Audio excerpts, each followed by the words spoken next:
So here's the agenda for today. Um, we're going to go straight to number 2. And Yeah. I think everybody's here. It's 9 o'clock. I know that everybody's busy, and we're going to try to stay within the time frame. We do have a professional development opportunity for all of us, and Dustin's going to provide that for us. And we have a couple presenters. The Pam June from Utah State University. I believe that she can probably introduce herself, but just what I understand that she's affiliated with the American Indian programs up there, and of course Robert Palmer from USBE. He's the specialist, education specialist, in his programs, the McKinney-Vento program. And I think that was one of the questions that came up last week, our last meeting, was that to provide information for us on that program. And the last part of that is the updates from my office and anybody out there. So you might want to prepare what you'd like to say, even if it's just a hello. Um, we have the Urban Indian Center, and I included the Indian Training Center too. I thought that that would be a good opportunity for them to showcase their program just momentarily, and then we have other. Then we'll go ahead and adjourn after that. So again, good morning. And I asked Eileen to provide us with cultural reference this morning. So we'll go in that direction first, and then we'll go with our professional development by Dustin. So Eileen, she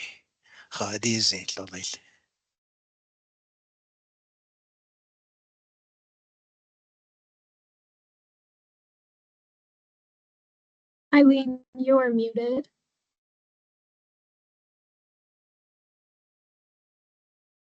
is she back? Is she? I saw her on, but I didn't. Can you hear me? Yes, we can. Yes. Yes. Okay. Um, I'm going to offer a prayer. I'm going to do it in Navajo. Now, Sashma Yadashije at the Shawashongo, the Quadiateo, Quaki Isasidle, Nakashin, the Copper Hindale Nashiki, but so the sun, though I need that the Quaki. Dat need hina die Quaki Nakashin, Banside Kes or Bandahid. Yat Elbin Nasna, the it Estro. The Nick Eho, the core, the Yuko. Ben Ha'hulia, Kohala, Twohala, Tlahuda art ed Konkinago, Zilindasnil, Twodanle, but Ado, Chian, do Tlahube, Chol, Eniki, the Quakin here, Holo, the Bahetanits and Donna Hashinesto. Art and about Hetanits and Juno Sida Kiesko, Juno, the Ostkako Nasikato, a core, Besso yet or yet a day or link, Dindal Nisho, Bepoho, Aho, the Quaki by Henson Watishne, Mother Earth, Father Sky. We are so thankful for everything that we have. I'm praying, and we gather today to plan and to pray and to offer our services on behalf of the students that are in our communities. You take care of us. Let us emulate your characteristics, Mother Earth, Father Sky, and Holy Ones. You take care of us. You provide mountains, rivers, everything needed for life to sustain life. Help us emulate these characteristics that we may be able to offer services and teachings that will help our children to think, to get educated so that they may be able to be self sustaining and have meaning in their life and be able to contribute to global society. These things we ask today, and we're thankful for all that you provide. You provide life for us. We're thankful for this. Help us to always be humble and grateful for these things. Dit abe naskonane kato. Ihe dinit. Wajana hasle. Wajana hasle. Hasle, Hasle. Hey, thank you. Thank you. That was great. I really enjoyed that. And thank you. I think you covered all the bases, and this really basically sets the stage for us. And for those people who are new coming to the program, this is one opportunity that we have as a group, as an American Indian program, as American Indian people, that we provide an offering for a prayer from our Creator. This is provide the opportunities for our students, our programs, our community, and even ourselves. So that kind of set the stage for everybody. Now we're going to go through a couple introductions here before Dustin gets started. Megan from Box Elder, could you just briefly introduce yourself and how long you've been on the job and so on and so forth? We get to know you. Okay, I'm Megan Bushnell. I'm from Box Elder School District. This is my second year in student services. And last year we were in a consortium with Cash, Logan, and Box Elder. And this year we separated, so we each did our own grant application. And so now I'm here under Box Elder School District. So I'm excited to be here, and I have my first official parent meeting. I did one earlier, but a first official this school year parent meeting on Monday. So I'm excited. Oh, good. Well, this is all part of the family now, so that you could reach out to any one of these people, and I'm really happy that you're on, and I'm pretty sure that they're happy to help any way they can to help your program and your community and your, even yourself. I Yeah, often call on thank you. some. I often call on some of these individuals. So it's a for us. It's a great opportunity for our relationships and stuff. So, and the other Carly from Granite School District. Is she on? Well, I thought I hi saw there. her. Yes, I am. Hi there. How you doing? Good. Good. I am Carly Chavez. Yes, I am new to this role. I am the Associate Director in our Department of Educational Access and Opportunity for Granite School District. I've been here just 2 months, and so I am learning a lot of great things, and I sure appreciate this group of people, and I appreciate knowing Dr. Foster, that they are there to reach out to for questions and to learn from. So I'm happy to be here. Yeah. Very good. Thank you, Katie. Um, Carly, I'm sorry. Kendra from Duchesne School District. Is she on? She's also a new individual from the Duchesne School District. And as you know, that Amanda Jenk, she left the program and now she spends her full time with the youth educational programs. So if she's not here, so again, thank you. Thank you all for your attendance. Thank you for your introduction, and thank you for the prayer. Now I'm going to turn the time over to Dustin, who's going to be our professional development instructor this morning. So, okay, Dustin, you're on. Yeah. Hey, I don't have share rights. I guess I was needing to share my screen. It won't let me push the button. Okay, So Madeline, could you take care of that? As she's Yeah, give me taking just a second. as she's taking care of this. Hey, how you doing, Dustin? You doing you okay? know, And I'm doing all right. I'm doing all right. yeah, Today I was thinking that we could talk about at least eagle feathers in oh in our yeah, in our schools and how it works. And because towards the end of last year, at least nationwide, there was there were quite a few instances where kids were graduating and weren't allowed to, or at least were stopped right before coming on stage. Um, oh, what am I supposed to do? There was some weird screen came up on my things. Oh, here it is. All right. So, I wanted to make sure that I was going to share something that, that you all could oh yeah. use and let me see if I can touch. Can I click that? Okay, Hold on. I'll just duck out now. Go ahead. All right, let me. Yeah, so is that okay? You all see that okay? Yes, we can see it. All right. So yeah, I was looking at things and trying to figure out how to how to share something that might be important right now and when I was doing my list, I realized that some of you may want to get eagle feathers for your students that are graduating and that's that there's a that there's some time that takes to get those and and things. So I wanted to just be sure that I showed you how to do it and so that you can get feathers for your graduating seniors. But when I was growing up, I guess let me introduce myself. Dusty Jansen. I'm originally from Coyote Canyon, New Mexico, the Fort Defiance Agency. I graduated from Tohatchee High School. Um, I'm born into the Red House people. My father is Caucasian. My maternal grandfather, he's Honagani, or ones that walk around people, and my paternal grandfather is also Caucasian. They're Danish and Scottish Irish descent on my dad's side.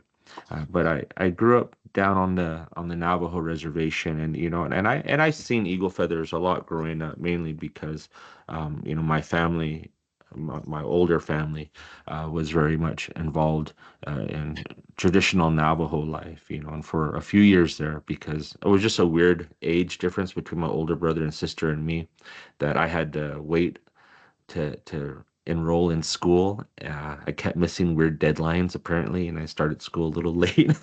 um, but I was lucky to have my grandmother there with me a lot when my parents were working, and so she used to take me everywhere with her, and she used to sing and participate in different ceremonies around our area. Sometimes we traveled to different places where, she would sing for people doing fire dance or mountain way or, Kenalta. We'd sing when the kids went, when the girls and the families, they went running in the morning, going to Yebuche and Enemy Way, things like that. So I seen feathers around growing up, but I can't tell you I even owned an eagle feather growing up, until I probably got into college, when I started, where I acquired my first ones. And I think I took it for granted just what eagle feathers were and how people use them and and I didn't take a lot of time to understand them for myself. And when I was in high school, I got to go to these nerd camps at University of Colorado in Boulder. So I spent 5 summers in Boulder, Colorado, going to school at University of Colorado, and so my if I'm cheering for Deion Sanders and his kids to do well, that's why they're with the Buffs. But I got to meet a lot of different Native students from across the country. They targeted different reservation schools, at least west of the Mississippi. So I made friends from like Oregon and Washington and North and South Dakota, Wyoming, Arizona, New Mexico, and so all of us native kids are going there to go to school in the summer, and we had roommates with each other, and we learned from each other on these different things, and I got to learn a bunch of different stories um, from these other kids. But when I was in undergrad, I met a man named Brendan Fairbanks, and he was a fellow student with me, and he was really into he's Ojibwe and Kickapoo. His dad was Kickapoo and his mom was Ojibwe, and they had divorced. So his mom was living in the Great Lakes area, and he grew up in Oklahoma with his dad, learning southern things. And sometimes he'd go back home and live with his mom, and he'd pick up different things. But he really missed that plain style of singing, whether it be southern or northern singing. He just missed that style of singing, so he really wanted us to learn those, and so that we could all sing together and do that. And he he would he told us a story once on eagle feathers from his, because he had just received some eagle feathers. He was a fancy dancer, so he had feathers, but he got a new set to dance with, and they were nice. They're really pretty, dark tip feathers, and he was explaining to us, why he was giving them, and he told us an Ojibwe story that went along with it. And he said a long time ago. He said a long time ago, um, the people the people would get together and live their lives, and sometimes they lived a good life, and sometimes as a society they weren't living very good. And he said there was a time when the creator didn't feel like they were deserving of things because they became selfish, they became mean to one another, they were attacking each other, and they weren't trying to spread that peace and a good way of life with their neighbors or with among themselves. And he told them he was withdrawing from them, he was going away from them, and they got really sad about it. And so the afterwards they said their friend Eagle came, and the Eagle saw that they were sad.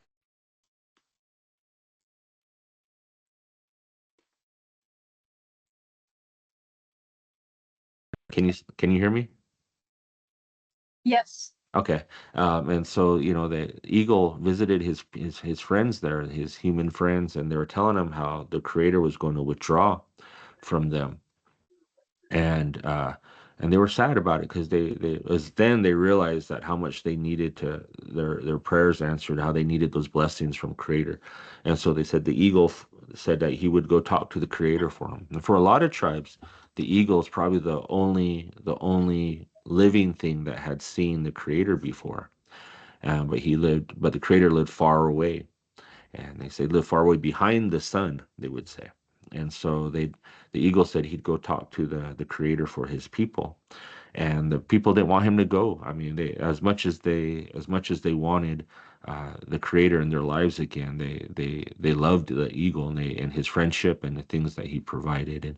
And for the eagle to go visit the creator was dangerous, it was long, it was far. Like I said, he lived behind the sun, and they didn't want him to get hurt.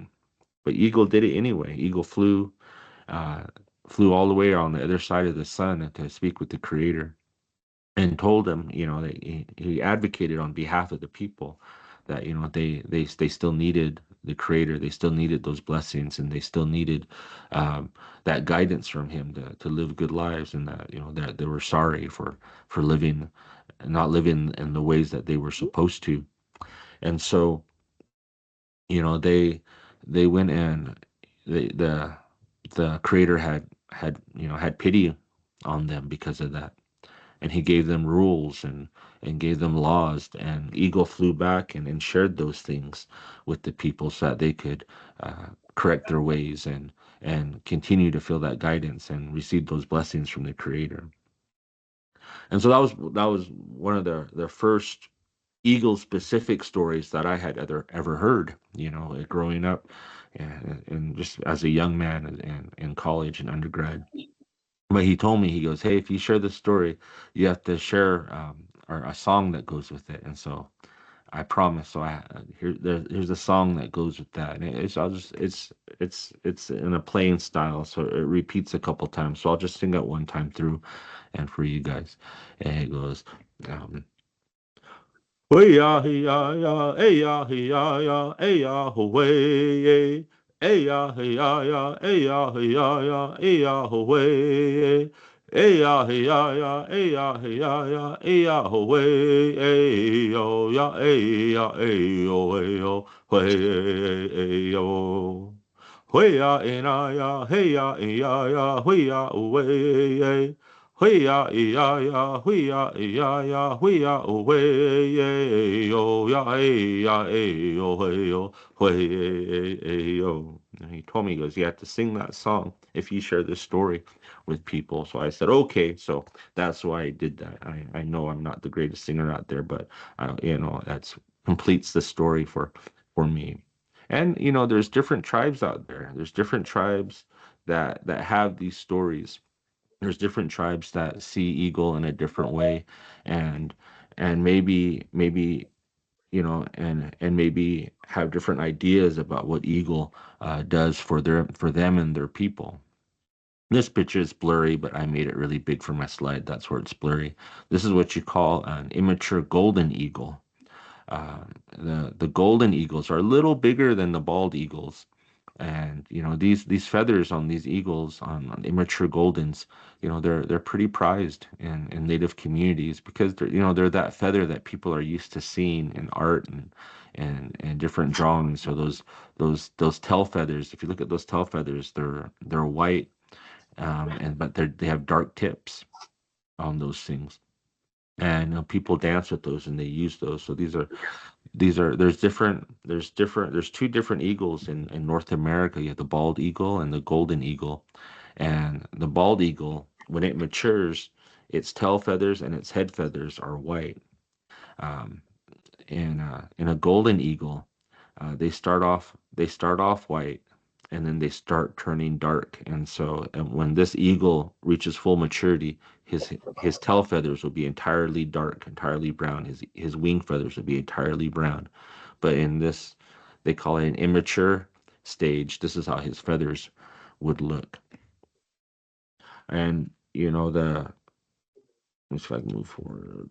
Boom. Okay. And I can't tell you one thing or one belief about eagles and eagle feathers, mainly because there's right now there's 574 federally recognized tribes in the US. And there's a lot of tribes that aren't federally recognized, that maybe state recognized or maybe have no recognition at all, but they still hold these beliefs about the eagle and eagle feathers. I included a couple things up here. On the left side, you can see a Navajo sand painting with the representing eagle. In the middle, this artwork, if you look at the style of artwork that middle eagle is you recognize it from the Northwest Coast Indians, how they do that. And on the right hand side, that's Acoma Pueblo, right out just east of Grants, New Mexico. Between Grants and Albuquerque, you have Laguna and Acoma Pueblos there, and they have eagle dances. And I grew up watching these guys because in Gallup, New Mexico, they have the Gallup Intertribal Ceremonial, and there used to be like 150 tribes would come down to Gallup, and they'd all share a couple dances with each other, and everybody would come into Gallup to watch these dances. And these were some of my favorite dances, watching eagle dancing. And but it's significant for people. Uh, Native people, spiritual people, they'll say spiritual people. We'll say spiritual people. Some will say we're not religious people, but we're just spiritual people. And depending on your definition of religion, I'll just leave it there. That might be true, Um, but they, as Native people, we have to communicate our histories, sometimes our thoughts and ideas and dreams, even through symbolism, through signs.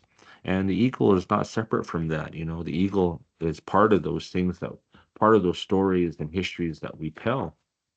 And among the Pueblo tribes, eagles are considered one of the 6 directional guardians, associated with upward direction, spirituality, balance.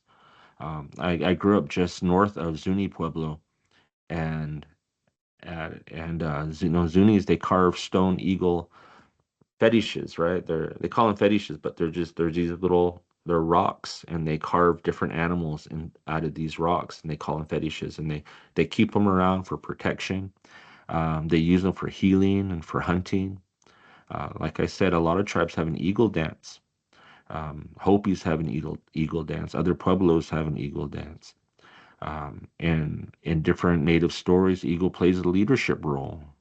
In some stories, eagle serves as a messenger between us humans and the creator. We have different names for eagles. A lot of tribes, they only use golden eagle feathers, whether mature or immature. And in Oklahoma, sometimes they'll call the golden eagle a war eagle, because it's associated with warriors and courage and going to battle. And for Plains Indians, they used to wear eagle feathers, as to show the honors that they achieved in war. Or they'll use those immature golden feathers for headdresses. And a lot of tribes today, they still wear headdresses. And you can, and when the tribe soldiers come back from war, they'll receive feathers. Some, if you look, you can look on YouTube, and there's some really cool videos with when these Crow soldiers, when they come back from service, there's singers waiting for them at the airport, and they sing these war songs for them, and present them with things when they come back from war. So it's very much still a contemporary practice, something that's still being used. In the Northwest Coast, um, the floor used to be dusted with an eagle down at potlatches and other ceremonies as a symbol of peace and hospitality. I mean, we're just talking North America, but even in South America, uh, eagles are associated with life after this earth life here. In Peru, they say that the natives of Peru, the Ashaninka of Peru, for example, eagles play the role of carrying deceased people's souls to the afterworld. So eagles are one of the most widespread animals used in Native America, and they're clan animals even. For a lot of Native tribes. Tribes have eagle clans, like the Chippewa have them, Hopi has them, Zuni has them. A lot of pueblos, plains tribes like the Caddo or the Osage in the Northwest Coast, tribes like the Haida, the Kwakura, and the Tsimshian and Tlingit, they all have these as clan animals because the eagle is an important clan crest for them.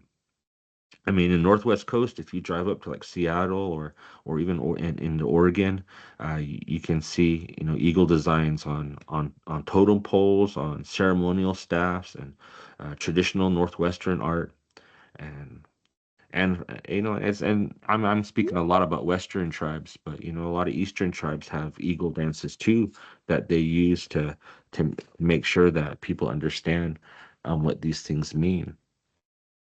But I think a simple explanation, about the symbolism of eagles, in this slide here, I wrote down that, it's a symbolism of honesty, honor, strength, love, and duality. I wrote duality because, sometimes eagle feathers are used in ceremonies that for peace, or they're given as out as a symbol of peace to maybe another tribe or another people. But we also have, eagle feathers being associated with warrior and warrior deeds. So there's a duality in these eagle feathers. But on either way you look at it, it's part of accomplishment and moving forward. And so it's pretty cool to use. Um, I and I can't tell you that the eagle is the greatest or most sacred bird among all native tribes, because a lot of native tribes are different. A lot of tribes use different birds for their representation for these same things. Uh, but the eagle symbols were used to signify courage. They signify wisdom, strength. Uh, you know, so much so that even the United States, uses the eagle as its symbol. A lot of countries use the eagle as their symbol. Even Nazi Germany, they used a black eagle as their symbol. And it's pretty cool. If you listen to Billy Mills speak, he talks about, he looked over at one of the guys he raced against in the '64 Olympics, and it was a German runner. He had an eagle on his racing singlet, and he talks about how that brought him back in the focus, and got him centered back on his race and who he was and what he could do there. Um, but like I said, with the story I shared earlier, the eagle was believed to carry prayers to the Creator. Um,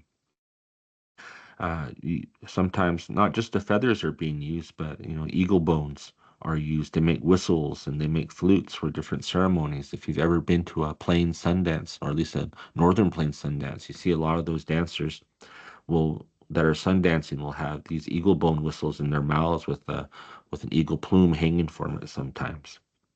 Um, so I mean, there's the eagle is sacred, and some for a lot of tribes, you don't ever throw away eagle feathers, and I'm not going to say that's a solid rule across the board, because there's probably tribes that have their way of disposing of eagle feathers that are no longer in use. And I'm not judging. um, but because eagles are considered such a powerful animal, right, powerful medicine, hunting and killing eagles is restricted. Uh, for for some tribes, they designate people called eagle killers that are allowed or part of societies that can gather eagle feathers for people. But even that practice is restricted a little bit, where it's only done at certain times of the year, and only a certain number of eagles and certain types of eagles can be used for those things. So just be aware, of that. And when you look at these. But eagle feathers, like these are some pictures here. They're used, in ceremonies and dances. I like this. There's one right here. This is from a naming ceremony. This little boy, it cut off the picture, but on his head, they tied a golden eagle feather to his head. And you got this traditional dancer. He wears feathers on his headdress and on his bustles. And even women, women wear these eagle feathers for their accomplishments and for what they represent in ceremony. And so, if you look at ceremony, there's things that eagle feathers are used for. They're used for prayer, and some tribes they won't take feathers from dead eagles. There's some tribes have permission from the federal government. Very few, like 2 or 3 tribes, have permission from the federal government where they can keep eagles, in their villages, and the eagle feathers that they use are the feathers that fall from the eagles that when they molt, and they naturally fall off because they want these feathers from live eagles. That's important for them. Um, and and but they're used in prayer. They're used in dance. They're used in many different types of ceremonies that you can find, in Native America today. And so you shouldn't be too surprised when you see it. And you shouldn't be surprised if you see other feathers in these dance arenas or in these ceremonial areas too, because again, different feathers for different tribes mean different things. But in this case, we're getting straight to talking about eagle feathers. And they're important enough. If you go to a powwow, you'll hear they usually have an MC, and they'll be announcing, what dances that come next, who's singing next. And you'll hear these MCs just remind people, hey, tie your eagle feathers on. Make sure your outfit's tied up and complete and intact, so nothing falls off you during this dance. But sometimes, no matter, people are careful, but sometimes eagle feathers do fall. Sometimes they drop. And in some areas of the U.S., if eagle feathers hit the ground, they have special ceremonies to pick them up again. And depending on what happens, and sometimes you get your feathers back, sometimes you don't when they drop. I remember I was with my friend, and we were at a powwow in Tooele, and he came out in Grand Entry, and he had a lot of eagle feathers on his outfit. He was a traditional dancer. Early 90s, I think it was kind of overboard with eagle feathers in dance contests, but he had eagle feathers on him. And during Grand Entry, some eagle feathers came off his outfit, and they had an elder come in and pick those up for him. And the elder gave those eagle feathers back to him, but my friend gave him an eagle fan in exchange for them. He for picking them up for him. And that elder that picked them up for him, he just told him, it reminded him of the importance of eagle feathers and what they stand for and what they're used for. And he gave them back to my friend, but my friend still thought he needed to give something in return for getting those back. And just to really remind himself, the importance of taking care of these. So he gave him an eagle fan. He got those feathers back on that. Sometimes at these, like our powwow, when someone drops a feather, while that ceremony is happening, the person that dropped it will be standing there in the arena. People will come up to him and shake his hand and offer encouragement to him, because it feels you feel bad if you drop feathers, and people recognize that, and people know that he's going to have to get these feathers back from this person that picked it up. So sometimes people will, as they're shaking their hand, they'll give him money, and give him stuff or tobacco or cigarettes and things. So when he goes and talks to that elder that picked up his eagle feathers, he can give him that money, he can give him that tobacco, he can give him those things in exchange for getting his feathers back. He can give him those things to say thank you for picking those feathers up for me and re-educating me on how to do this. So you'll see that, and if you look in these pictures, the upper right hand corner, a lot of the women that are close to us in this picture, they have little fluffy plumes. Those are eagle feathers too, and those plumes come from different parts of the of an eagle. They're like, if eagles had an armpit, there's plumes there, and right under the eagle's tail, you'll find some really big plumes under there too, and so we use different feathers of the eagle for different things, and different people get those, and so just keep that in mind. Graduation, right? It's a ceremony. It's an achievement ceremony. It may not necessarily be a Native American achievement ceremony, like culturally and traditionally, but it has become that now. Native people see graduating from high school, see graduating from college as huge accomplishments that could benefit their people. Uh, and so, eagle feathers are given to high school graduates, to college graduates. This picture here shows, an eagle feather tied to a graduation cap. The picture up here is a table with eagle feathers here. And it's a kind of a blurry picture. I don't know why the slideshow gave it that effect, but sometimes they bead the shaft of those eagle feathers, or they wrap them with other feathers, and they decorate them in that way, so that you know they can be personalized to these people that earn the feathers. And I think we've all seen, especially last year, there's in New Mexico, there was a girl that they grabbed her eagle feathers off her when she was trying to graduate from Farmington High School in New Mexico. And man, tribes around the nation, they wrote in, and they made comment on that, made sure people knew that, hey, that wasn't right, that their native people can have these feathers, and they should be able to wear them as part of this ceremony. I was just approached by a family in Salt Lake, and they were telling me that, hey, who can I talk to? I said, what do you need to talk about? She goes, my son, they made him take off his feather at graduation this year. And this was just last spring, last May, when during high school graduations. And I said, oh gosh, what happened? And she goes, well, he was in line, and the faculty person that was by the stage, he goes, hey, you gotta take that off. And he was like, what? He goes, hey, you gotta take that off. He goes, no, I can wear these. And the guy reached for and went to grab his eagle feather. And so the kid took his feather and took it off, but the guy kept grabbing for it. And so the kid put the feather under his robe, inside his pocket, and then walked across the stage. But when he got across, he took that feather out. That feather was just smashed and really, really disheveled. And his mom was like, man, what happened to your feather? What'd you do? Would you bump into something? And that kid told him what happened. And it really made her feel bad, made that boy feel bad, that his feather ended up this way, because he thought, he was sure that he could wear it during graduation, and as part of, of earning that.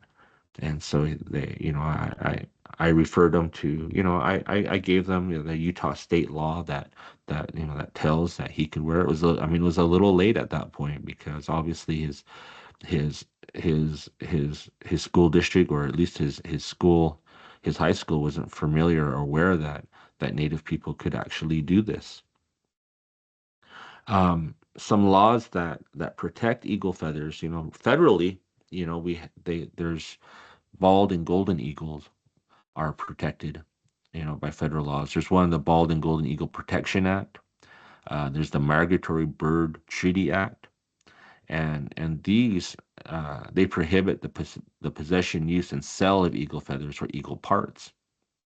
I remember my aunt was dating this Kiowa guy, and I won't say his name to protect his anonymity, but I was on YouTube, and I saw him on on a YouTube video. I was like, oh gosh, I know that guy. But it was a fish and wildlife video. So I hit play just to see what that was about. And this guy had gotten busted for selling eagle feathers and selling and I think as part of his punishment for breaking the law and selling those eagle feathers, he kind of pled to avoid some fines and jail time. He pled to do an informational video for Fish and Wildlife, and and he's like, "This is me. This is my name. This is where I'm from." And I was arrested for selling eagle feathers and eagle parts to people for things, and he was, that wasn't right. I shouldn't have done that. And and he goes, if you want eagle feathers, there's ways to attain them, either through your tribe and their agreements with the federal government, or just ways to get it under, through the federal government for your own. I'm providing this here for Utah state law. The under Utah state law, if you go down to the where it says Utah Code annotated 53G-4-412-3, that's the actual statute in Utah state law that tells and states that Native Americans students graduating from high schools are allowed to wear Native regalia, and they list like beadwork, they list different designs, but they also list that Native students can wear eagle feathers, and that's the Utah code that you can use for your students. If you, also, the ACLU, after last year's things, they put out a template letter for people to use. I took a screenshot of it, but it looked really tiny on this, so I just this is the website for it. But if you do ACLU and do eagle feathers graduation, it'll come up, and they provide a template letter for you to address your superintendent or to address your principal, and identify your students that are Native American in your school district, and putting them on notice that they're going to wear eagle feathers. They're going to wear eagle feathers at graduation, and under Utah Code 53G4, they're allowed to do this, and it's a letter that you can use. I don't know, Chuck, if you wanted to go to that website, later and provide that template to your Title VI coordinators that they could use if they wanted to use it to put their school districts on notice that this is legal and this is something that we can do and our students can wear.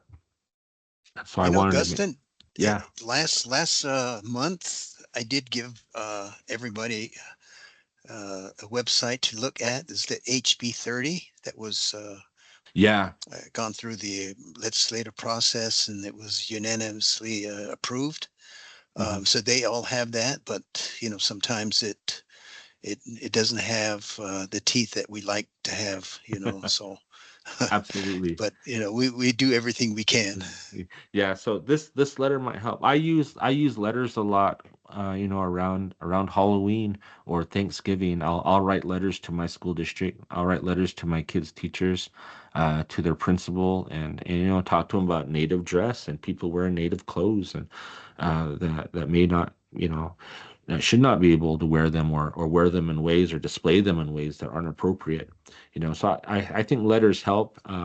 As an attorney, and I have a wife in HR, she says if it's not in writing, it didn't happen. And so it's always good to send letters and put them on notice that this is going to happen. And if it comes up, be like, hey, I sent you this letter. You were advised which laws are applicable and why this is able to happen. So I'll share this this PowerPoint with Chuck also for anyone that needs it.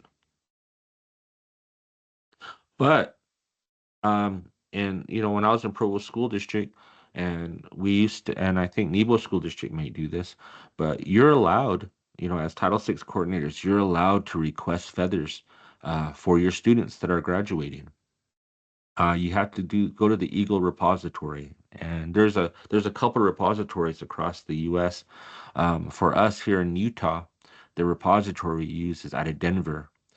So if you looked up Denver Eagle repository and Eagle request, they'll pull an application up for you, and you can fill those out, and there's a part where you can fill it out on behalf of your students, even though you as a coordinator may not be Native. If that's the case, you still, because of your position, you're still able to request eagle feathers for all your Native students that are graduating. I do need to make a caveat on that, because of current U.S. laws, only your enrolled members, like your Native students who are enrolled with the federally recognized tribe, they're the ones that can receive this. If there's some that are off descendancy or maybe just are not eligible for enrollment, they may not be able to get that.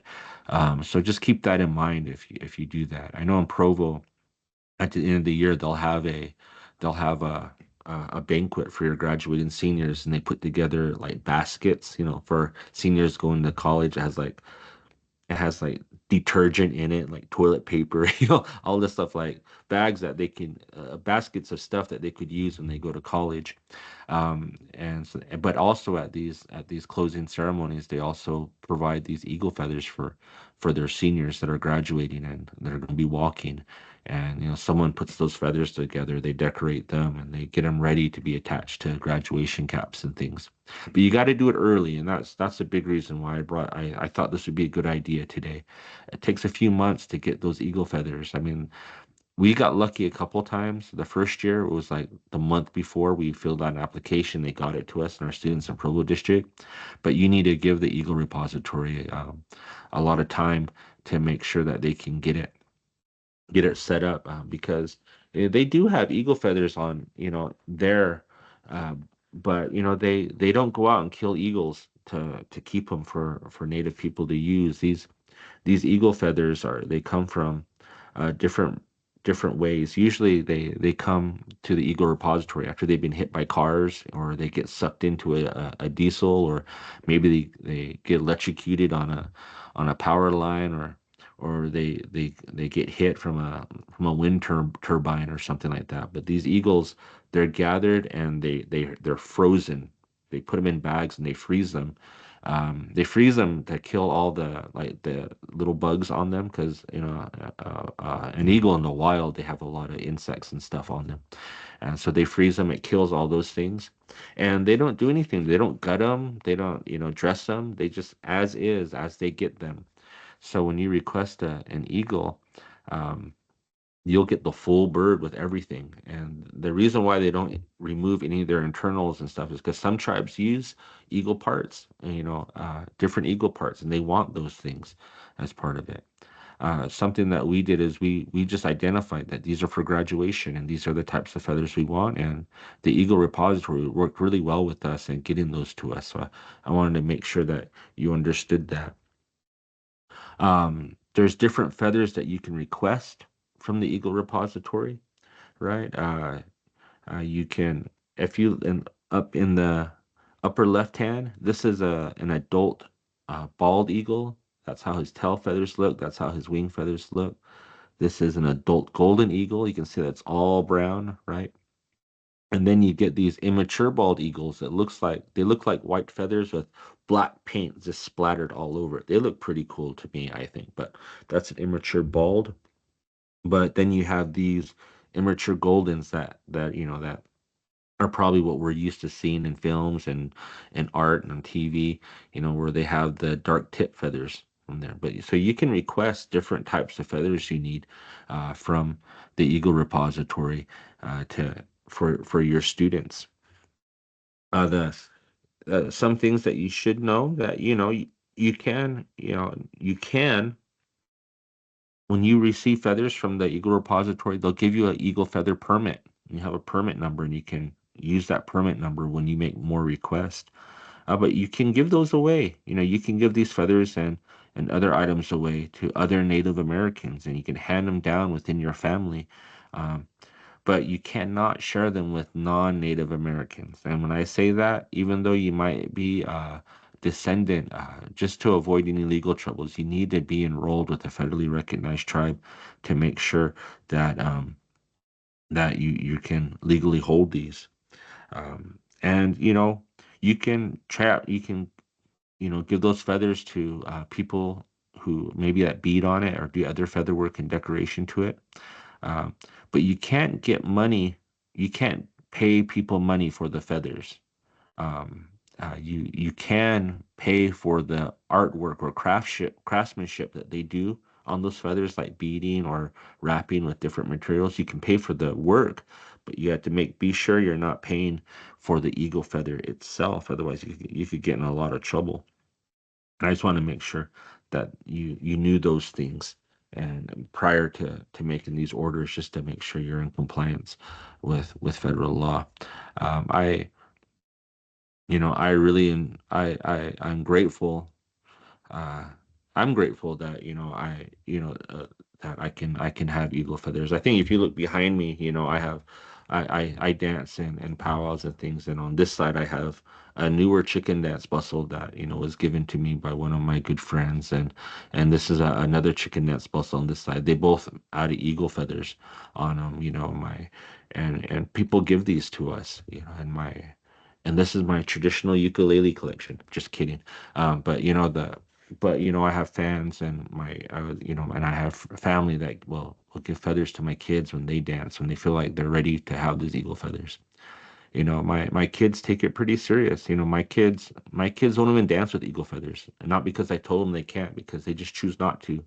They worry about having them drop, and one of them was just like, this is, if it's for contest, I don't feel good about wearing my feathers out there. And I said, hey, that's you, that you do you, and you do what you need to do to feel comfortable with those, and you take care of them the best way that you know how.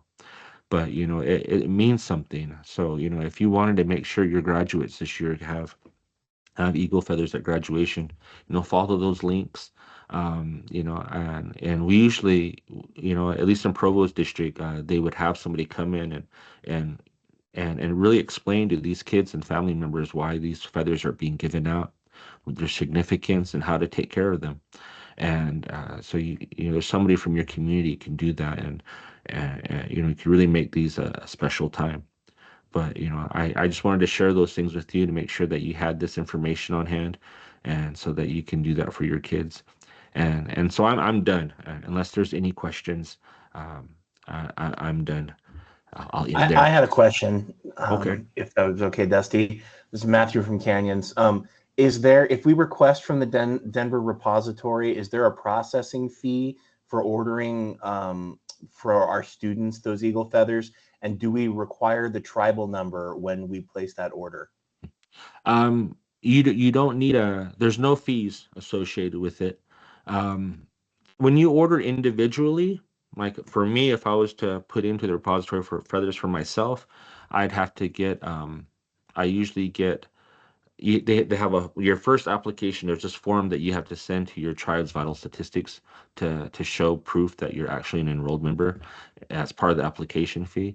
I'm not quite sure. My brother was the one that filled out the application for for the Title VI in Provo for our friend, and so I'm not quite sure. Is Meredith Meredith should little? know.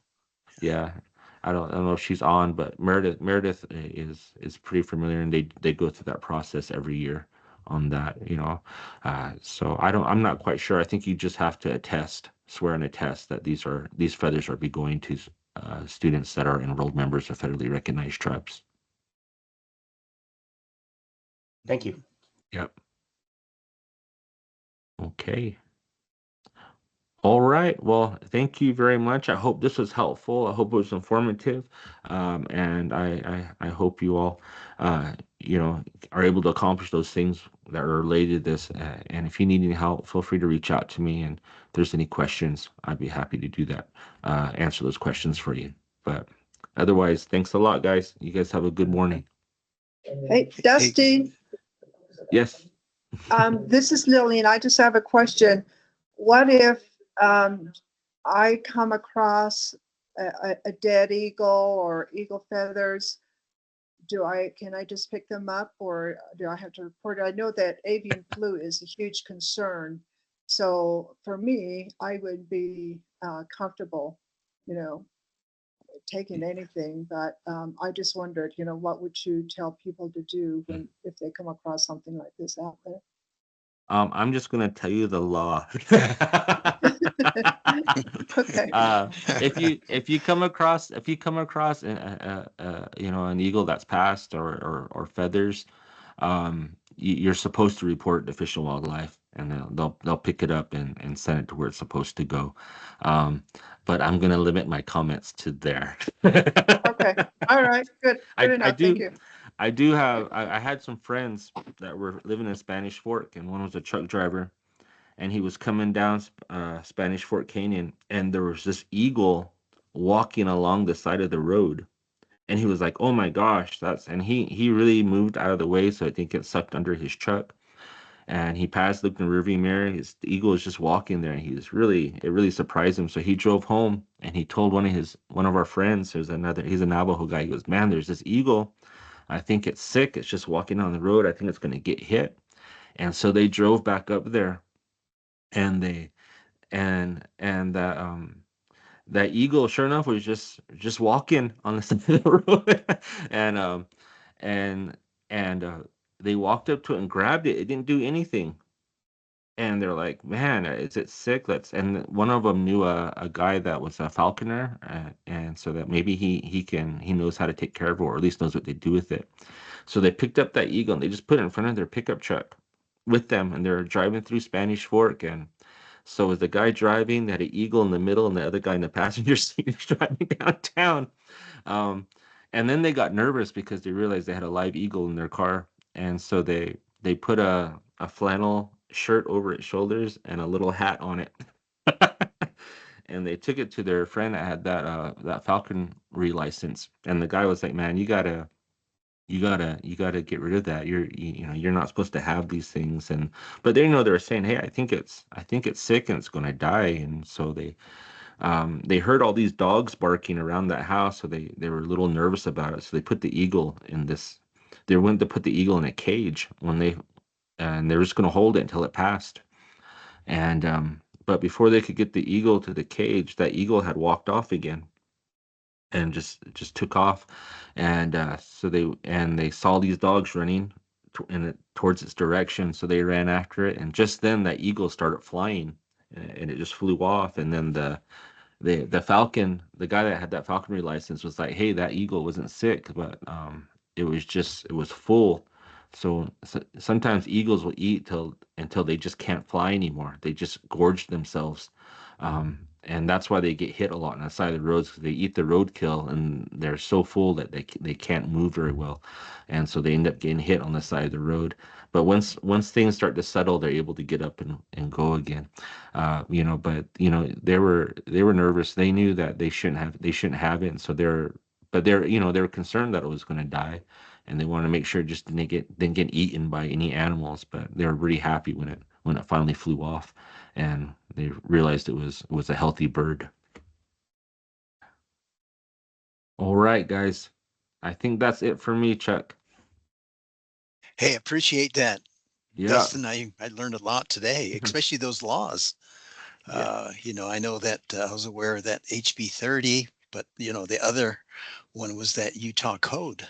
So Yeah. that's another added protection for not protection, awareness. Yeah. For those students who are, they reach that stage in terms of accomplishing their educational goal, and they're rewarded by an eagle feather. And of course that means a lot to the family, and it means a lot to the individual. So that's good. I appreciate that, and I learned a lot. Hey, thanks, Dustin. Absolutely. Okay, that's very good. I really enjoyed that, your conversation. We have also Pam June. I see you're on board.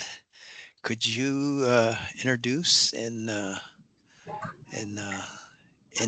your title? I know that you're at USU, but don't know specifically what you do up there. So you're on, June. Okay, thank you, Chuck. So I'm Pam June, and I work at Utah State University in financial aid.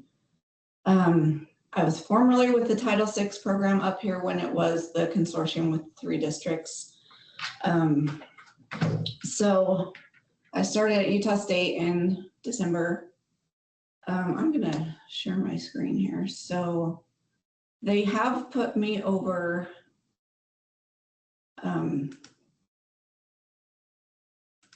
Native American scholarships.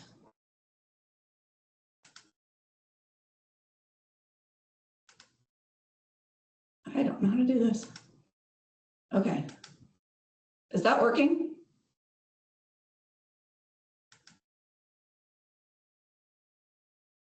Can you see my screen? Yes. Yes. we Yes, can. Okay. we can. Thank you. Okay, so we have our student financial support, and I am a student services coordinator. And there's 3 parts to it. So we have the federal aid, the FAFSA, and most scholarships require you to fill out a FAFSA. Our Native American scholarship does. So we have that part of our financial support office. We do have the scholarships office. So I kind of cross over. I'm mainly in federal aid, but I do the Native American scholarship. So if you go to the scholarships tab, I actually had them add this because it was really hard to find the Native American scholarship information. So that made it easier. So right here, it's there's my name. You can click here and students can schedule an appointment with me. If there's high school students and they just have questions, it does ask for an A number, but they can put in a phone number or whatever if they don't have an A number yet. So the Utah State Native American Student Scholarship it's a last dollar, and a lot of students misunderstood that. So if a student qualifies for a Pell Grant, the Pell Grant applies. If they get any institutional aid, that aid would apply to their balance. And then the Native American Student Scholarship comes in on the back end. It would fill any gaps if there is one. If all of the other aid covers everything, then they do get the scholarship, but for a $0 amount. If they don't qualify for the Pell Grant and don't have other scholarships, it will cover their full, it's just regular tuition and student body fees. So it does not cover differential tuition like the business college has a differential tuition that costs more. It will cover the regular tuition, but not the additional part. It doesn't cover class fees, it doesn't cover books, but it does cover the student body fees. So here's the eligibility criteria. They do need to be enrolled full-time in a first bachelor's or tech ed. Tech ed we can cover even if it's less than 12 credits because some of those programs aren't full credits, aren't full-time, so we can do that. Right now it covers all of the tribes in and around Utah. They are hoping to expand that to other tribes, but these are the tribes covered right now. And so to apply, for students to apply, they just have to submit their FAFSA, and then if they click on this link, then they would log into their student account and just upload their certificate of Indian blood or whatever proof they have. It does have to have a tribal number on it. Pam, can I ask a question? Sure. Hi, this is Matthew from Canyons. How are you doing? So we just had a student from Southern Utah University. Is that correct, Kaya? Sorry, my mentor's here. Who applied for the Native American grant, but they told her that because she had also applied for a Pell Grant, that she no longer qualified for Native American tuition coverage. So my question is, you just said that if the student applies for the Pell Grant, that the Native grant only covers what's left over. Right. What do you mean what's left over? Is only covering tuition? So if the Pell Grant exceeds their tuition for that semester, they get nothing. Right. Well, there's some fine print for you. I don't know if all the other coordinators knew that, but it's something that everybody needs to be aware of. If a student gets a Pell Grant and it exceeds their tuition for the semester, they get nothing.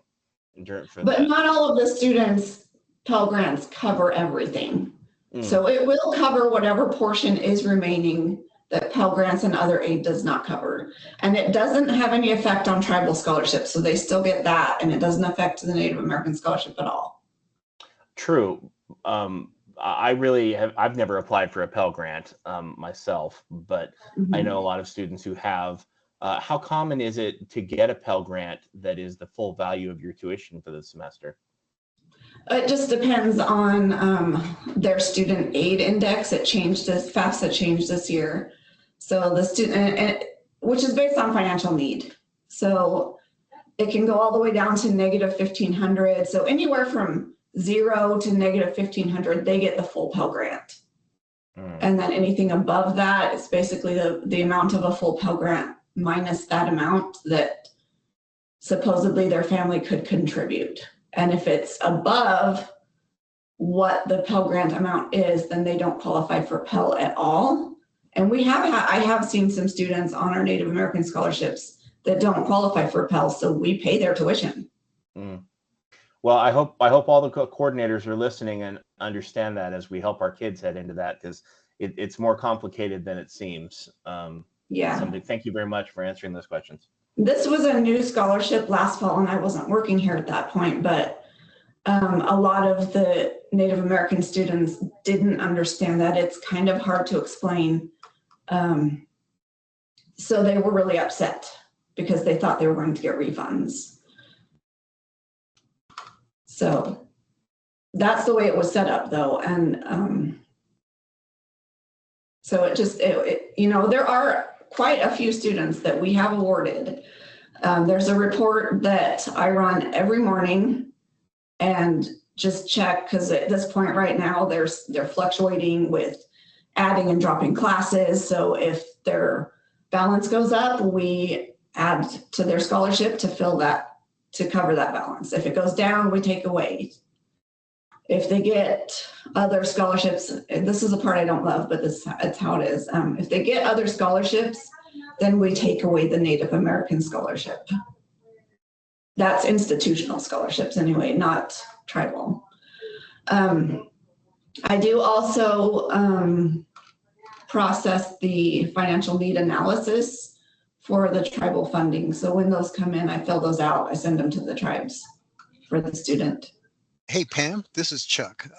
Just a question in terms of the cost or the cover of the cost. Does the tuition, when you mention scholarships, it's very, very general in terms of what it really means. Does that scholarship include the material, book supplies, fees, student housing, cost of living? Is that all included in that? It's not. It only covers the regular tuition and student body fees. So it doesn't cover housing, food, transportation, books, any of that. There are other scholarships that do cover that, but this particular one doesn't. Now, does that FAFSA cover those that are mentioned? So the Pell Grant would cover, it applies to your balance no matter what's on there on the account. Okay. But I don't think the amount is enough to cover student housing and other things. Sometimes it will cover, if there's enough, cover books and supplies and other things. So what does Pell Grant cover? Basically, the amount that you qualify for applies to your account with USU or whatever school you're going to. And that money is refundable. So if your Pell Grant covers everything that's on your account and puts you in a negative balance, you get a refund. Okay. But the Native American scholarship doesn't work that way. So if your Pell Grant covers everything and you have a negative balance, then you get 0 for the Native American scholarship. But if things change throughout the semester, maybe you add some classes and you do end up with a balance, then we can come in and cover it. Now, just for clarification, when you say account, what does the account include? So they have their tuition and fees. If they're taking online courses, some of those have course fees. There's differential tuition for certain programs that have higher tuition. There's student housing if they live in the dorms. There are meal plans. There's this year they started an Aggie Access textbook program, so the students get charged a $250 flat fee that covers all of their books. If their books happen to be less than $250, they can opt out of that. Okay. Okay, thank you. You're welcome. So part 3 of our student financial support is the Student Money Management Center. So we do have coaches who help our students budget, and so that they can pay for college with minimal or no student loans if possible. And they're really good at what they do. They do prefer you be an enrolled student with an A number before they meet with you, but they are there as an amazing resource for students. So, and this is where you would schedule an appointment with them. And then I have one other scholarship that I wanted to mention. So this is Steer Scholarship Universe. So you have to be logged in, and where it's closed right now. And if I log in, I'm not a student, so it doesn't come up. So I got the information on it. So it is for Blanding area. So there's a Blanding Native American endowment that USU students in that area can get through the Scholarship Universe program. And it will open up again for spring semester later this year. So this one gives preference to students attending in San Juan County. So the applicants need to be admitted USU system students. They have to provide their evidence of tribal membership, and preference is given to the students attending in San Juan. So if there is a student in that area who wants to do a program that's not offered there at a different campus, they will consider that. So that is part 1. So if any of your high school students have questions and wanted to contact me, so they can go on here. Hey, Pam, I got another question. Yes. How many campuses are there in Utah? And do they, as far as costs, is it comparable to the cost that you have on campus?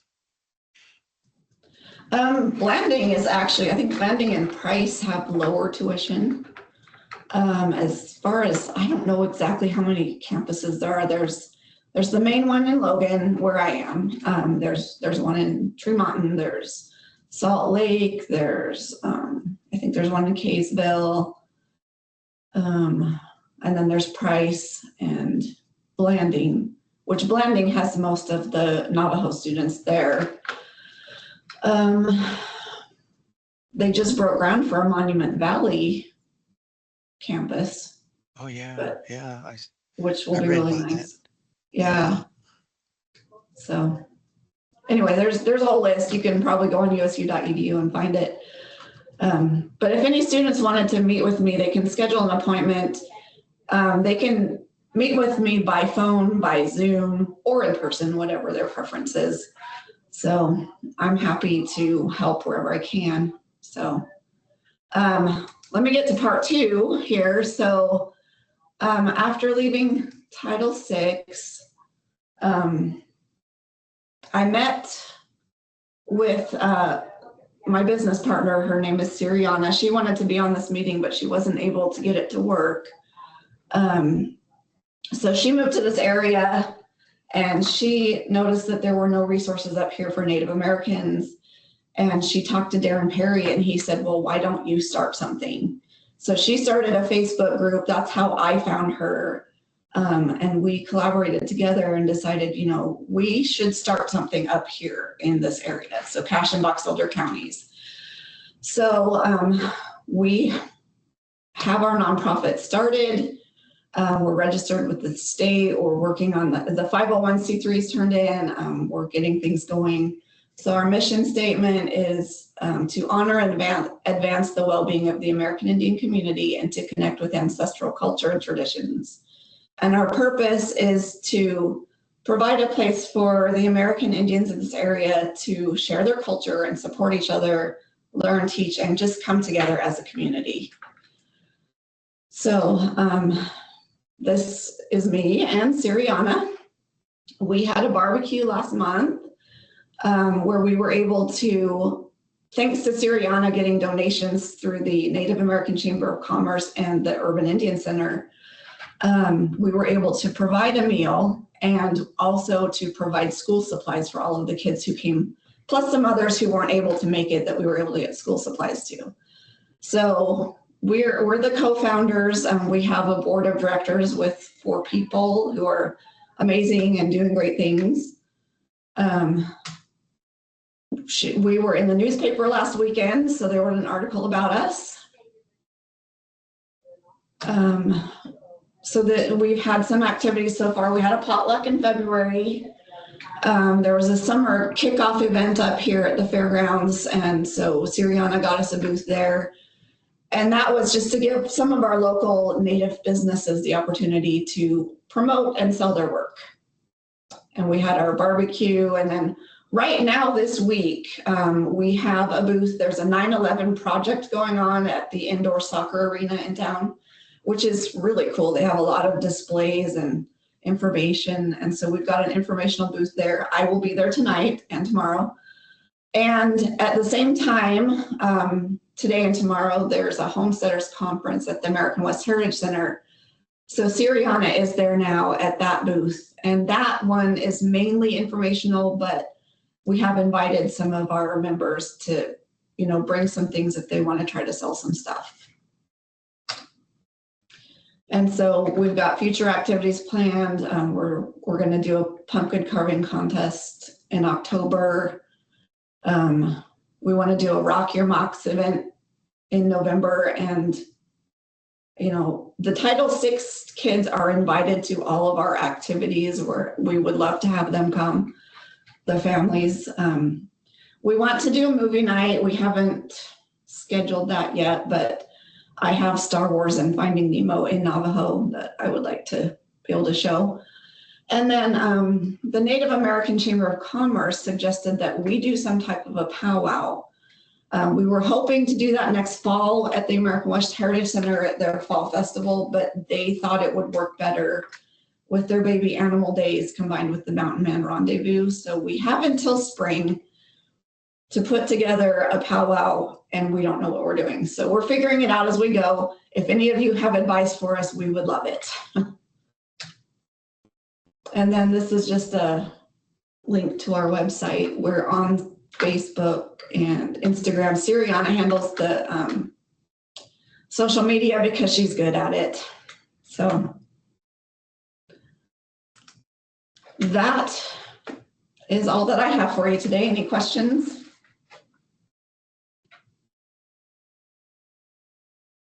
Hey, Pam, this is great.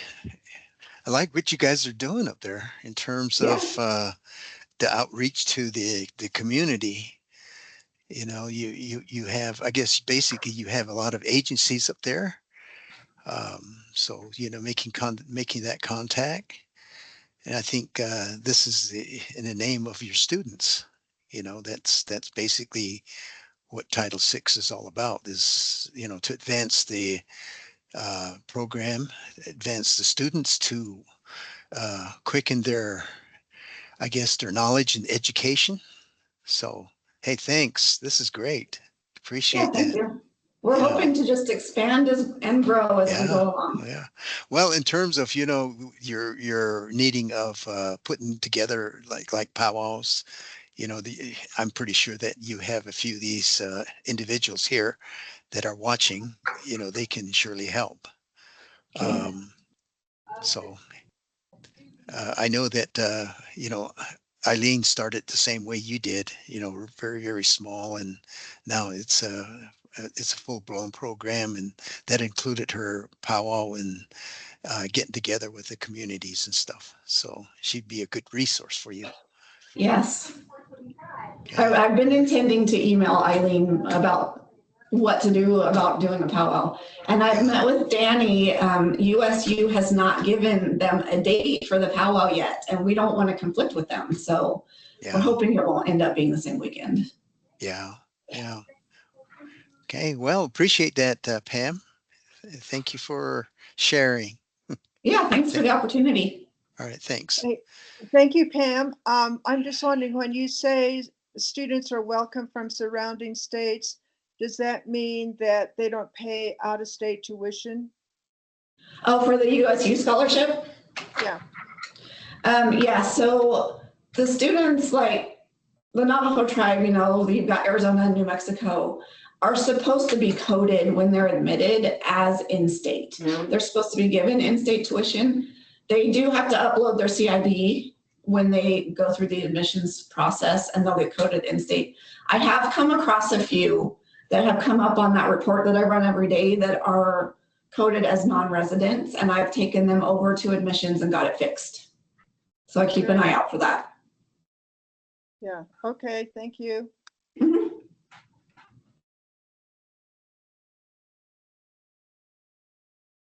Hey, thanks, Pam.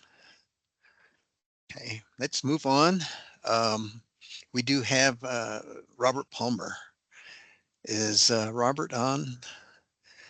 And he's Yes, Dr. the Foster. he's the specialist, education specialist at USBE, and his program is the McKinney-Vento program. And I think this is one of the I guess questions that were brought up our last meeting, and I thought it would be wise to bring him on so he can make some clarity in terms of how to address and who they target and how that program works. So I'll give the floor to Robert now.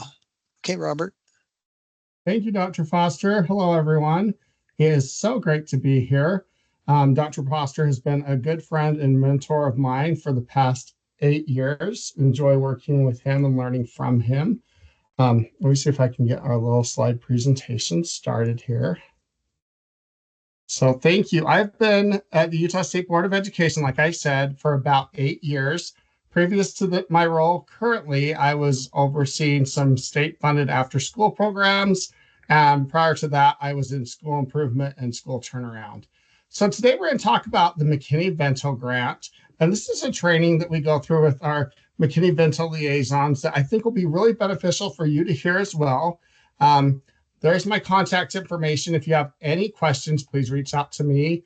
There's my phone number and my email address. Also, Madeline Kerr is my colleague, and she works on this grant with me as well. And I know you guys all know Madeline, so you can reach out to her as well to get a hold of me if you need to. Let's see, for some reason, it is not letting me. Let me see if I can try this again. If it's not letting me move my slide. Let's see if we can do this a little bit better. Okay. Okay, there we go. So the McKinney-Vento Act provides a number of LEA requirements for serving homeless children and youth. So McKinney-Vento means individuals who lack a fixed, regular, and adequate nighttime residence, and children and youth who are sharing the housing of other persons due to loss of housing, economic hardship, or a similar reason. Children and youth living in motels, hotels, trailer parks, or camping grounds due to lack of alternative adequate accommodations. Children and youth living in emergency or transitional shelters, cars, parks, abandoned buildings, substandard housing, and public spaces not meant for habitation, such as bus stations or train stations. The McKinney-Vento Act is incorporated into the ESSA Act as a Title B Act. The homeless set aside is a requirement under Title I. The LEA must continue a homeless child or youth's education in the school of origin for the duration of homelessness and for the remainder of the academic year. If the child or youth becomes permanently housed during an academic year, enroll the homeless child or youth in any public school that non-homeless students who live in the attendance area in which the child or youth is actually living are eligible to attend. Presume that keeping the child or youth in the school of origin is in the child's or youth's best interest, except when doing so is contrary to the requests of the child or youth's parent or guardian, or in the case of an unaccompanied homeless youth, the youth. Consider student-centered factors related to the child's or youth's best interest, including factors related to the impact of mobility on achievement, education, health, and safety of homeless children and youth, giving priority to the requests of the child's or youth's parent and guardian, or in the case of an unaccompanied homeless youth, the youth. Provide a written explanation of the reasons for the LEA's decision, including information regarding the right to appeal to the parent or guardian of a homeless student or to an unaccompanied homeless youth if the LEA sends the child to a school other than the one requested, and ensure in the case of an unaccompanied homeless youth that the local liaison assists in placement or enrollment decisions, gives priority to the views of the youth, and provides notice of the right to appeal an LEA's best interest determination that is contrary to the youth's request. So the liaison's role is very important in this work. The local liaison is the key to ensuring homeless children and youth receive the services they need. It is required in all LEAs, regardless of subgrant status, and the liaison is the primary contact between homeless families, school, LEA staff, shelter workers, and other service providers. So every LEA, regardless of if they receive the McKinney-Vento grant funding or not, is required by law to have a liaison at their school. Liaison responsibilities include the McKinney-Vento Act lists the responsibilities of the local liaison. The law states local liaisons will ensure that homeless children and youth are identified by school personnel through outreach and coordination with other agencies. Homeless children and youth are enrolled in and have a full and equal opportunity to succeed in school.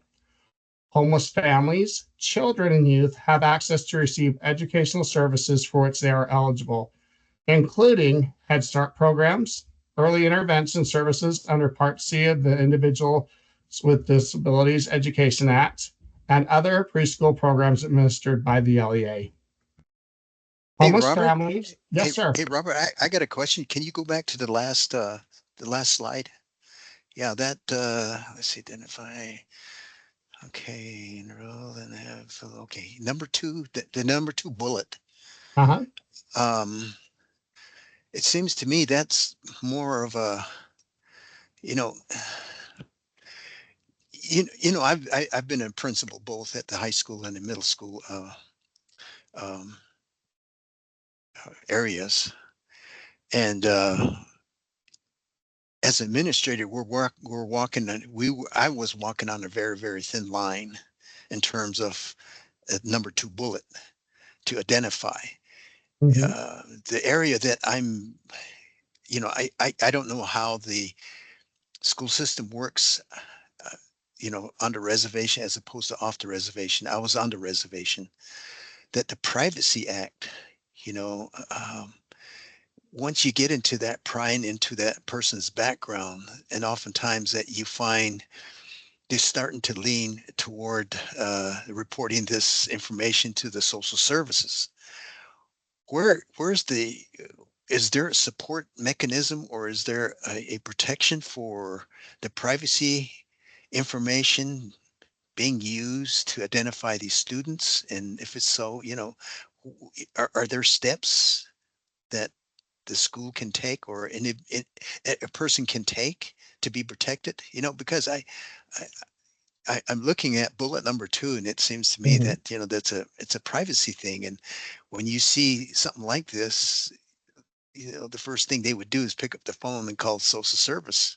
Can you just kind of clarify that? Sure. So with all of our grant programs at the USBE, including McKinney-Vento, and including identification of the McKinney-Vento students and youth, we make sure that the personal identification information is not shared outside of the school districts and those who need to have that information. We have secured databases, MIS 2000 and M6, that that we are able to enter in that information and keep that Privacy Act there as well. The liaison is that's their role. The liaison's role is to ensure that that happens. So, as I stated earlier, every single LEA, regardless of if they have a McKinney-Vento Act grant program or not, if they're receiving grant funding or not, it's a law that there is a liaison in your school who knows those privacy acts and knows the policies and procedures to go through those to ensure that the privacy remains in their families. Robert, All right. can I, my name's Jeremy. I'm from Grand County School District, and we've had a similar question in terms of, and I wasn't able to go to the presentation you guys gave because I was out of the area, but I'm wondering, in terms of identification, what is the level? How do you officially identify? Do you have to go and see their living situation? Does it have to be reported to you? Can it be reported from a different organization? How are you officially identified within, besides hearsay, or besides, does it have to be self-identified by the family in one way or another? Yeah, self-identification is one of the ways for sure that we do it. There's also, once they've been identified as being receiving McKinney-Vento funding, we have staff that works with us that goes out and they interview the families and they make sure that all that they are saying is being met, that they have safe living conditions, that their students have access to the programs and to the medical benefits that they need. They re-interview those students every year, annually, to make sure that nothing has changed and nothing has made any difference. So that's my knowledge on that background there. That's kind of how it goes down, is to make sure that they're receiving the funds that they need, receiving the services that they need as well. Robert, I guess my question is to identify a student, to officialize a student as existing within the parameters. That just has to come from the word of the liaison officially. Is that how it goes?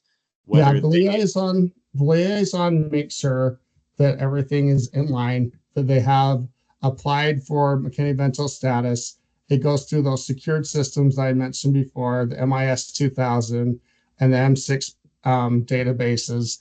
We go in and we review the names, make sure they're not already in the system, and then we approve them to receive those funds. No, I'm just saying for the official, I think you and I are on just a slightly different page. Like, just to identify a student as being homeless within the system, does the liaison have to see their situation in person, or does it just have to be reported to them through a partner agency, or like, how does that process work? That's my question. Yeah, the liaison is in charge of coordinating those services with the other agencies and making sure. Now, do they go out every time and see them with them? I think it's a little bit different for each LEA and how they handle that. But yes, they do work and coordinate with the other services to make sure that those students are meeting the needs and requirements. Thank you. All right. Okay, I'm not sure. I think we were here.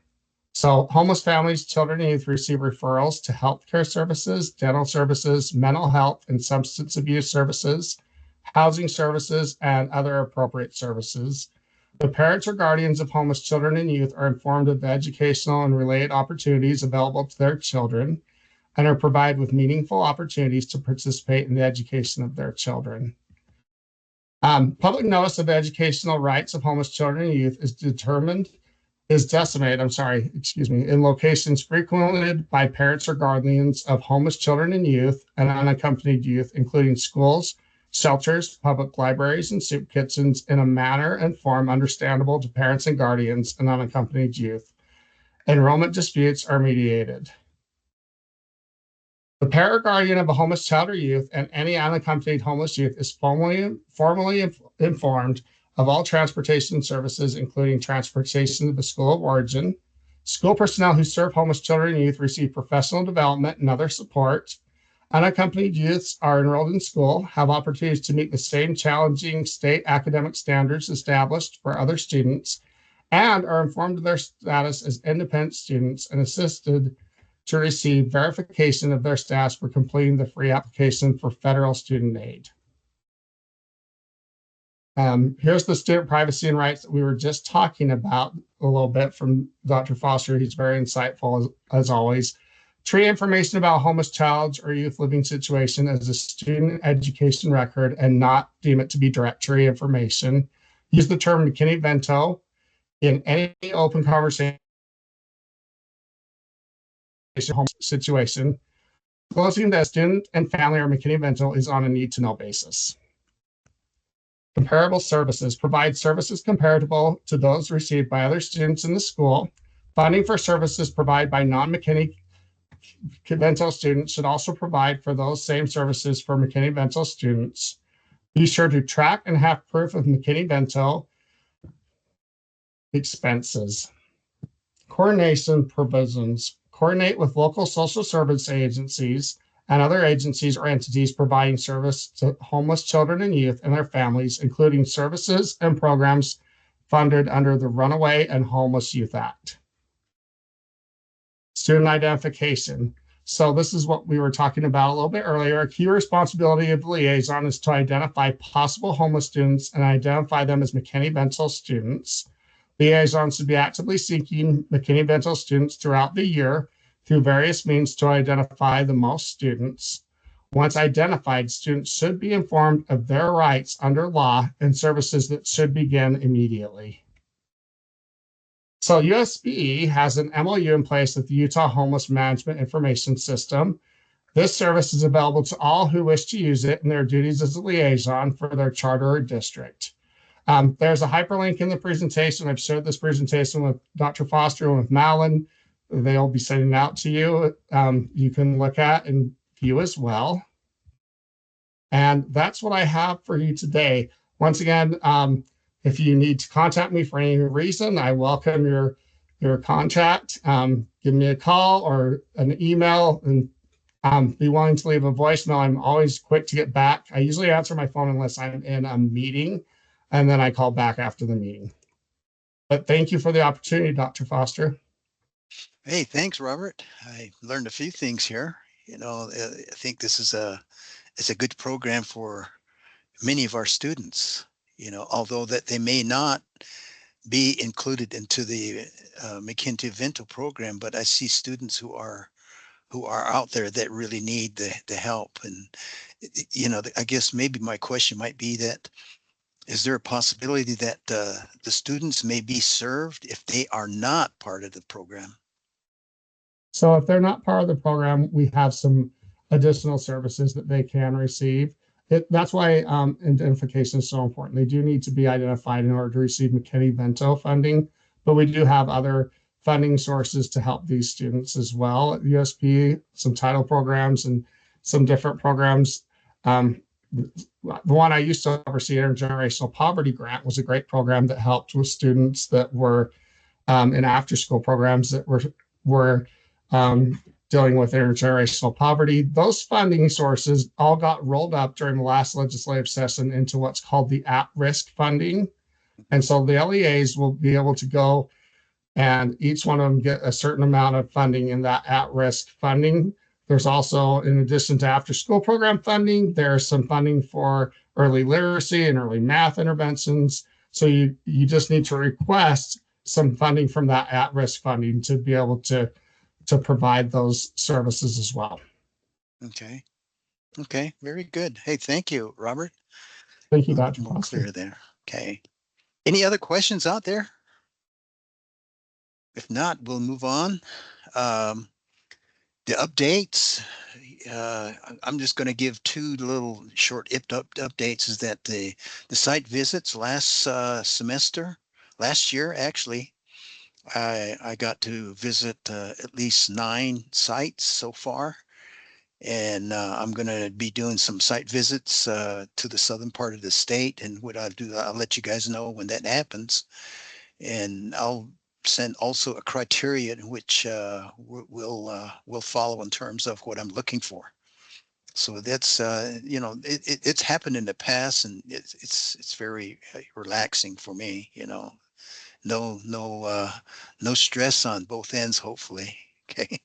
The STP funding, that is going through the channels now.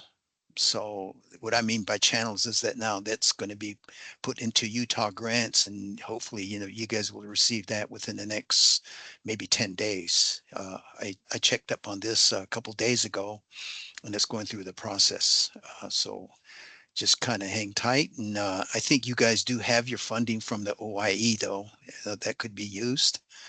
So that's one. And then the last one is I know that most of you or some of you are going to be attending the National Indian Education Association convention in Palm Springs in the middle of next month.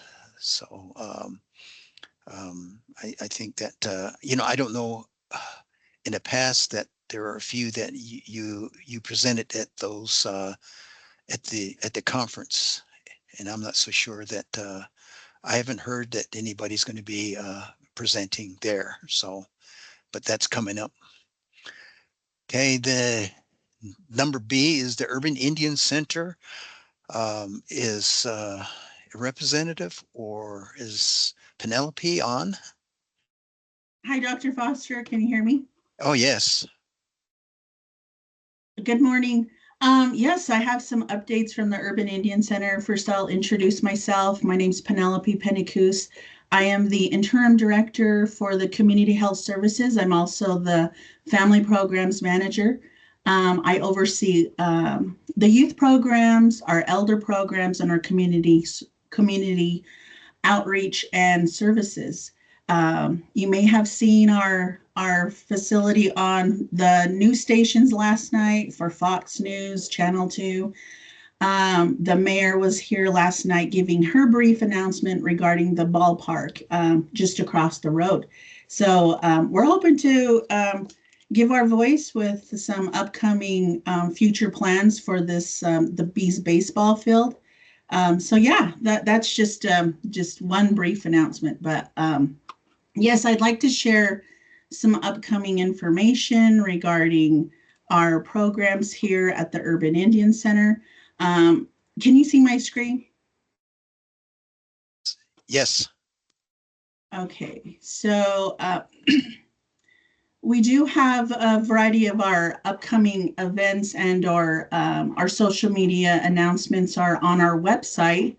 If you're not familiar with the Urban Indian Center, we are located on 120 West, 1300 South in Salt Lake City. We are across from the Bees baseball field. If you ever been to Lucky 13, we're definitely across the Bees, right across from the Lucky 13 Bar and Grill. We serve our community programs, which are behavioral health programs and community health services and clinical services. And one of the big announcements that we have had a soft opening for our Murray Clinic, which we opened last Wednesday. And so I'll give more details on that. But to direct your attention here on our website, this is our 50th anniversary. The Urban Indian Center, formerly known as the Indian Walk-In Center, has been open since 1974 to 2024. I work closely with our elders, and so they claim that it's been before that, since 1970. And this is really related to a lot of our movements within our programs related to the long walk to DC. And then that's the era where we're really trying to make change in our communities. And so this is our 50th anniversary. Also, we're also recognizing that bringing awareness for our Every Child Matters. We're hosting a walk here, but also we're offering much more than that. We're looking to have an Indigenous 5K in October. We're also looking to have our boarding school talking circle here for our elders. Those who were attended a boarding school before 1970. We're looking to have individual individual speaking with their experience related to the boarding schools, and that's really led by Meg Singer from the boarding school program. As you can see, we do have a Two-Spirit powwow in October, so there's a variety of activities happening. But we can also include you in our newsletter. We do have a newsletter content request here. You click this link here and it'll ask you for your email. We do have another opportunity for upcoming info with our app. So we do have an app. You can download that. Pretty basic. Our community downloads the app, whether they have an Apple or a Android, so both work well. As you can go through here on your own, you can read about our history, how we transitioned from the Indian Walk-In Center to the Urban Indian Center, and today how we provide those programs really relating to our mission statement. And we've been really busy throughout this entire year. We've had a family field day. We've had Navajo language classes held once or weekly. We've held other programs related to our elders program. And so we've done a lot throughout this entire year. We do have a social media site. You just click on one link here that your interests are related to. But lastly, I'd like to bring your attention here for our clinical services. There's a lot of talk about where are we moving now? The clinical services moved to the Murray area, which is 5450 South Green Street. So if you're familiar with the Summer Hayes piano location on going south on I-15, we're on the west side of the freeway. There is more to come. I'll present a flyer next time we meet. Also our flu clinic. Our behavioral health services are still here at the Urban Indian Center. We're still counseling and seeing clients, and I don't want to take too much time, but those were my major updates, Dr. Foster. We're looking to partner with Salt Lake School District. We're providing a tutor for their weekly tutoring programs, and so we do still abide by our MOUs with the 6 districts, Tooele, Utah County areas, and Salt Lake School District and Granite School District. So definitely touch base with me. My info is, I'll leave my info in the chats. But thanks, everyone. Thank you, Dr. Foster. Yeah, just one comment can you make in terms of MOUs? I know that a couple, 3, 4 years ago, I was part of that committee where the Urban Indian Center had an MOU set up with some of the local school districts. Could you just hit on that? Because that really assists with student development and student growth. Right. So I'll actually go through the district area. So Provo, Nebo, and Alpine, Tooele, Salt Lake School District, Granite School District. We were able to create an MOU back in 2021. This was really to grasp on a lot of the needs within your districts, but also our programs here at the Urban Indian Center. So the MOU was really to help provide a strengthening program to include cultural, behavioral, and community services for your districts. And so Urban Indian Center can come to your districts and talk with your parents or your students to bring more of a strengthening feel of what we can provide. So I know Nebo has reached out to our dietitian. She's facilitated those programs there. We've also had some of our staff go to Canyon School District, even though they're not an MOU program. we still provide that outreach for these districts. So, and I can share the MOUs with you. If you are new to the districts, I can share those MOUs, Dr. Foster. Okay. And we're All right, grateful, thanks. Penelope. Well, we look forward to all your parent nights. So, and I do have new staff on board. I have Bernice Yoshimoto, Rose Jacob, Titana Longhair, and Rhonda Duvall, known as Honey. And so I will be hiring for more positions. We're looking to hire for more cultural engagement programs. So, Okay. and that's it for me. Hey, thanks, Thank you. Penelope. That was great. Good, nice, nice update. The Urban Indian Center, or not the Indian Trading Center, the Educational Training Center, is Tashina on? I just added her. I just like her to just introduce her program and see how that program's coming along in terms of helping the local uh, students in the area. So if she's on, could you say a few words? If not, we'll move on to your updates.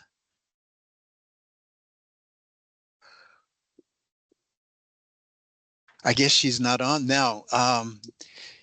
With all the other sites, do you guys have any updates that you guys like to share in terms of your student programs or student development, parent meetings, or other programs that you have in mind?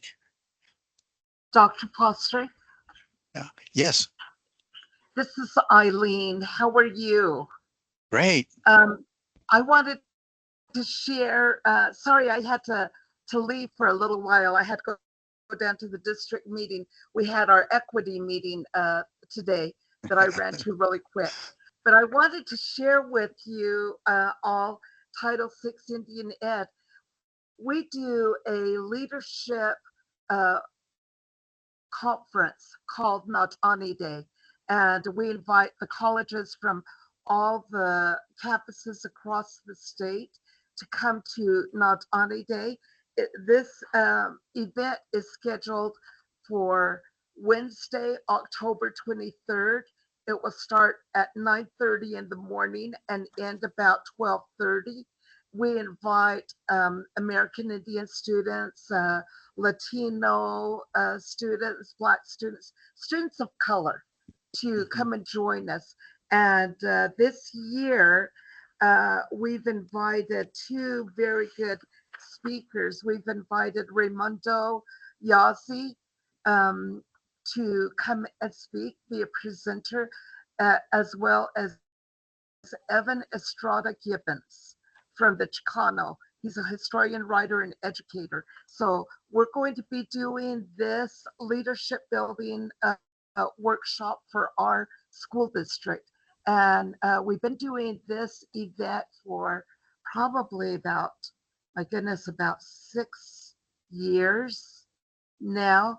But it's a really good way to get information about what's going on within our community. We call it Not Ani Day, Leadership Day, and our theme is the power of you.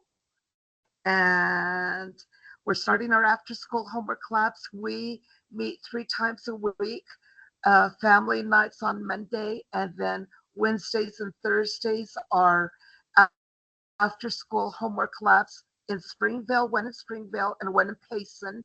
And we have Native clubs going in the junior high, the middle schools, and the high schools, where we meet with them monthly, as well as the parent committee meetings and the regalia class and the performing arts class group that we have. So kind of a little bit of information about NEBO and what we're doing. So I just wanted to invite coordinators, if you want to come and take a look at that Not Ani Day on October 23rd.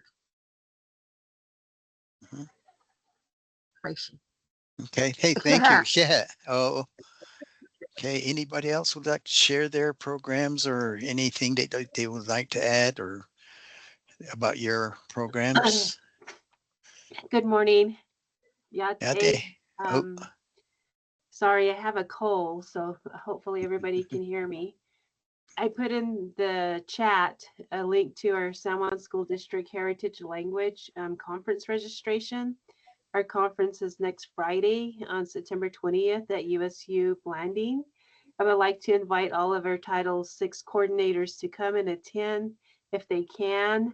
Use your Title VI money to travel. Our focus this year is going to be on mental health and wellness. And I think that's such an important issue in Native communities. So if you can come on out, we would love to have you. And then I went ahead and put the flyer and the registration link in the chat. Thank you. okay. Oh, thank you. Thank you, Oh, Brenda. Hopefully you yeah. get well. Oh, Yeah, I went to the National JOM conference in Durant, Oklahoma, and we had to fly into Dallas and then drive an hour and a half to Durant, Oklahoma. That's the only way to go, or you can fly into Tulsa and drive for 2 hours. And we decided to drive less, but I was fine until I came home. I got on the airplane and I sat by somebody that was just profusely just sneezing and sniffling, and wow. but you know how that goes. Yep. But anyways, thank you. It was good to see everybody out and good to hear the messages this morning. Yeah. Oh, thank you. Thank you, Brenda. Anybody else would like to share? Okay, if not, we'll go down to, is Clayton on? I just like him just to briefly mention the title or the Navajo language 1 and 2 classes. I know that the registration has gone out and the classes are on now. It's I think the September the 17th is the first day, I believe. I might be wrong. Okay, if nobody's else would like to say anything, again, I thank you guys for what you guys do. You know, the programs that you guys run is not easy. You know, the reason why I say that is because education is moving so fast. You know, before it was only paper pencil. It was only face to face. You know, today now we have a variety of ways of communicating. You know, technology is coming in. It's coming to a point that now, you know, in the past we've used Zoom, and now it's getting to a point that the level of learning and comprehension, application, and all that information now is beginning to change on us. And these students are eager, and a lot of them are wanting. And that's an area of what is, you know, it's not easy anymore. Not one way of approach is the right way. It's always. So I really appreciate what you guys do for your students, your program, your parents, your community, your school district, and the teachers and the administration that you guys all work with. You know, that's you guys are doing a very, very significant move on that. So that's kind of my pitch. And I see Jeremy is on. Is Jeremy, are you wanted to say something? Yeah, I just wanted to introduce you. We have a new club leader here, Ricky Begay, and we're really excited to have him. He's been working for Bears Ears partnership for last 2 years, something like that. Year and a half. Year and a half, and we're really excited to have him as our club leader for all of our schools. So I just wanted to introduce you to him. He may come next week down to Brenda's language conference. So here, I'll let him introduce himself and say hello.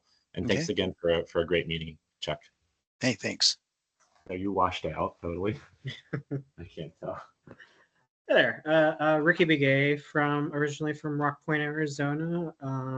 Just currently leaving my current position with Bears Ears Partnership and starting the position here with Grand County. So yeah, looking forward to working and seeing yeah, how to help Okay. in any way. So help the community. So Well, you're going to be a great resource. Thank you for accepting that position, and we wish you well. And reach out to any one of these guys that you see. I think Jeremy has the information that he can share with his other coordinators. So anytime you need ideas, or you're running into an issue, or you just want to talk, everybody's available. So, okay. Anybody else would like to share? If not, we'll move on to our adjourn portion of the program. And again, thank you guys for all being here today, and we'll see you guys next month on a different date, but almost the same time.